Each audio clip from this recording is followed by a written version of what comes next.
নমস্কার বন্ধুরা, আজকে আমার জন্মদিন। সেই উপলক্ষে আমি এই রেডি হয়ে গেছি।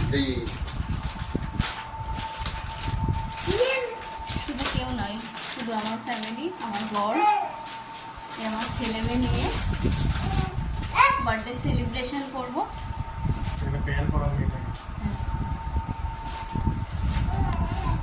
খাওয়া দাওয়া হবে। আগের বছর পুজোর শাড়ি, কেমন লাগছে শাড়িটা?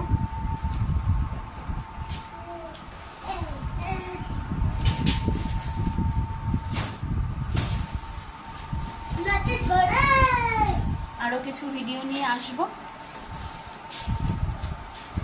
ঠিক আছে? টাটা।